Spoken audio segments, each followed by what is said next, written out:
compañeros y compañeras legisladores. En el contexto del análisis y de la discusión del segundo informe de gobierno de la administración del presidente Enrique Peña Nieto, encontramos resultados económicos realmente mediocres que pudiéramos incluso describir como desastrosos.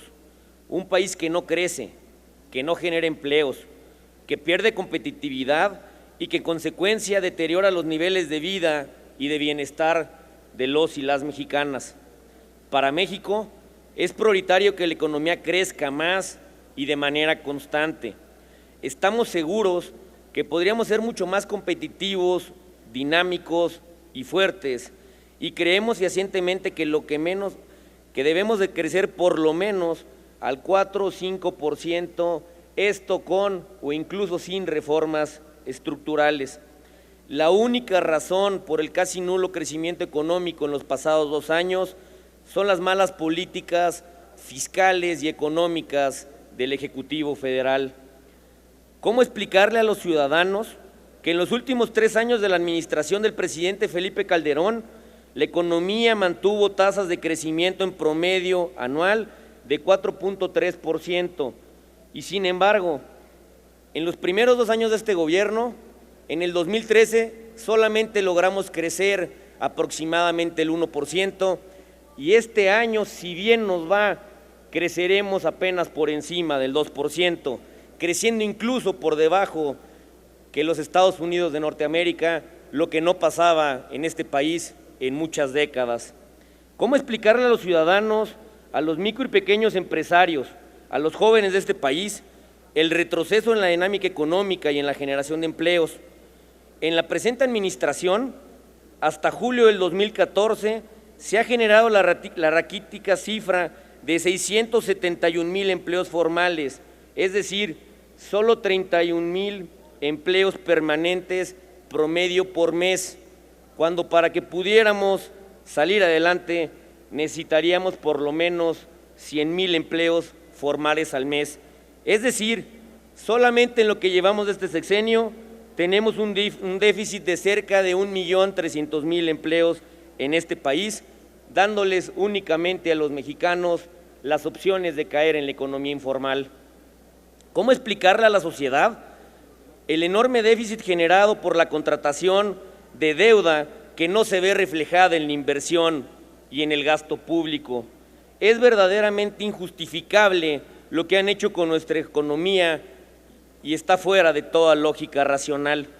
Es inconcebible que hayamos perdido la inercia positiva en el crecimiento económico que se venía construyendo y haciendo cada vez más sólida durante las administraciones panistas.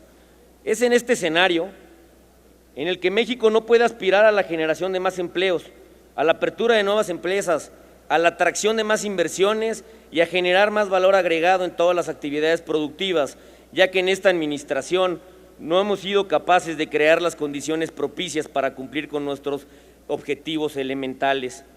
Las causas, compañeros y compañeras, están a la vista. La terrible y nociva reforma fiscal a la que todos y cada uno de los diputados de Acción Nacional nos opusimos directa y tajantemente. La miscelánea fiscal, que ha tenido efectos muy negativos en nuestra economía y, por supuesto, han inhibido el crecimiento económico y en la generación de nuevos empleos, como en su oportunidad se los advertimos. Esta miscelánea no ha servido para impulsar el desarrollo del país, al contrario, únicamente ha impuesto una mayor carga tributaria a los contribuyentes. Hoy observamos a millones de mexicanos que pagan sus impuestos con apego a la ley y, sin embargo, el gobierno no ha actuado con reciprocidad y con puntualidad necesaria. Los contribuyentes han sufrido los retrasos de las devoluciones de impuestos por parte del SAT, afectando de forma temporal y muchas veces definitiva los niveles de gasto por la disminución real de los ingresos de las empresas. El contribuyente paga más impuestos y, sin embargo, no tiene incentivos para seguir tributando, lo que en el corto y mediano plazo generará mayor evasión fiscal y una menor dinámica en el consumo, e inclusive existe la posibilidad de que se trasladen más y más mexicanos a la economía informal. En pocas palabras, lo que menos le importa a este gobierno es cumplirle a nuestros ciudadanos. Los nocivos efectos de la reforma fiscal los vemos por todas partes. En la frontera norte se están sufriendo los estragos de la homologación del IVA. Muchos municipios fronterizos han visto afectada su economía porque resulta mucho más barato comprar en el país vecino que comprar en México. Hoy vemos una mayor inflación en el incremento de los precios de los productos y una menor dinámica en la actividad económica en aquella región.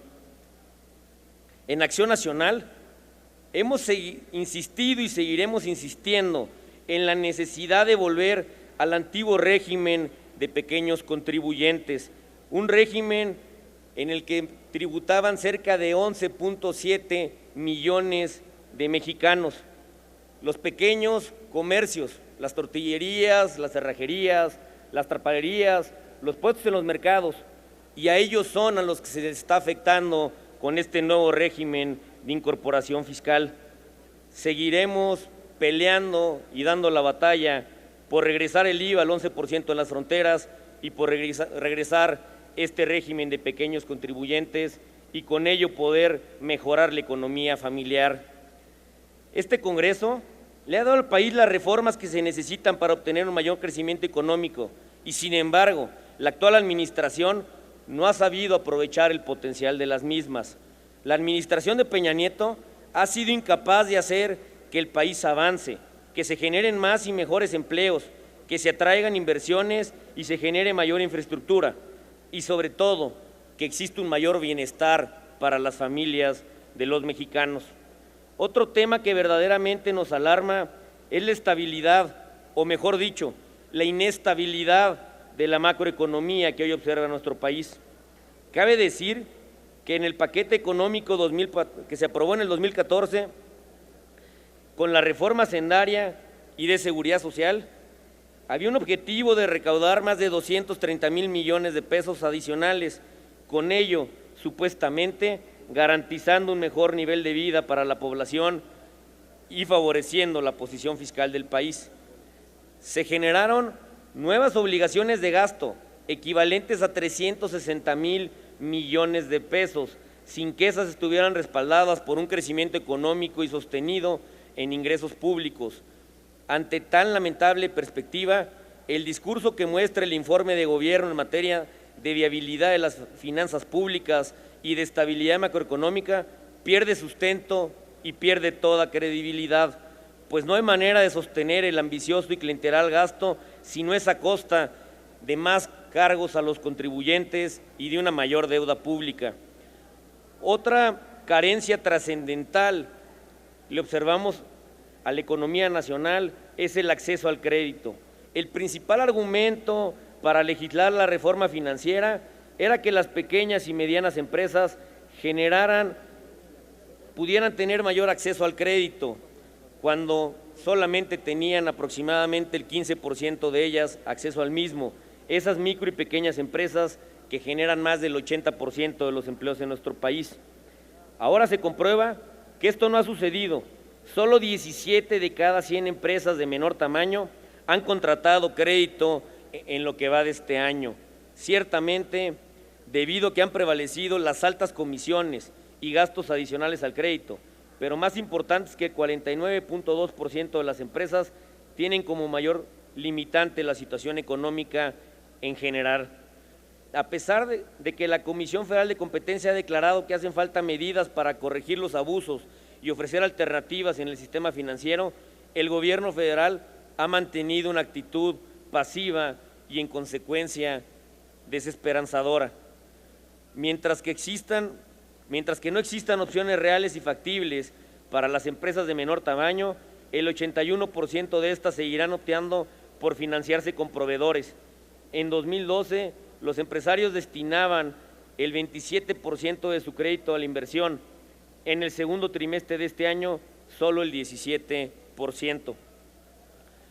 Otro indicador que ha presentado una fuerte caída es el de la inversión extranjera directa en nuestro país, la cual en el segundo trimestre del 2014 asciende únicamente a 9.732 millones de dólares, cantidad 59% menor a al mismo periodo en el 2013. Cabe mencionar que desde el año 2002 no se presentaba una cifra tan baja en el primer trimestre en los niveles de inversión extranjera directa, lo cual sin duda impacta de manera negativa el crecimiento y es consecuencia directa de que la reforma fiscal está ahuyentando la inversión.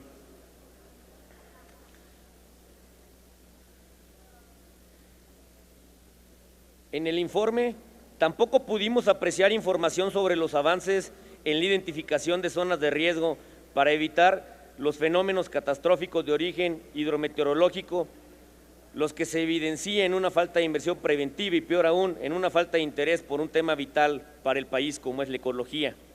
Prueba de ello son los casos de contaminación que en los últimos días se han provocado, como es el caso de la minera Buenavista del Cobre en Sonora, contaminando los ríos Sonora y Bacanuchi, el derrame de petróleo crudo en el río San Juan de Cadereyta, Nuevo León, el derrame reciente de aceite y de gas en el Pozo de Águilas de los Naranjos, en el río Arroyo Hondo, perteneciente al municipio de Los Naranjos en Veracruz, por parte de Pemex, y la última, la muerte de poco más de 100 toneladas de peces en la laguna de Cuautitlán, en Tlajomulco, Jalisco, aparentemente por el vertimiento de aguas residuales no tratadas. Compañeras y compañeros legisladores, las cifras son contundentes. La realidad que como país estamos viviendo es crítica. Esta es la muestra clara que no podemos bajar el telón a las reformas como lo quiere hacer el Ejecutivo Federal. Para Acción Nacional, el tiempo de las reformas debe de continuar siempre por los problemas y las necesidades de la sociedad que no se agotan. El llamado que el PAN hace, compañeras y compañeros diputados, es el de redoblar esfuerzos y continuar en la Cámara de Diputados siendo partícipes constantes en las soluciones y poniendo énfasis en lo que México necesita para crecer. Los convocamos en empezar a hacer estas reformas, dándole marcha a la nociva reforma fiscal que el presidente Peña Nieto impulsó el año pasado y modificar todos aquellos puntos de la misma que se han demostrado este año que han sido nocivos para la economía familiar. Modifiquemos las reglas fiscales en la ley de ingresos del próximo año y con ello démosle esperanza a la economía de este país y a millones y millones de mexicanas y mexicanos. Muchas gracias, señor presidente.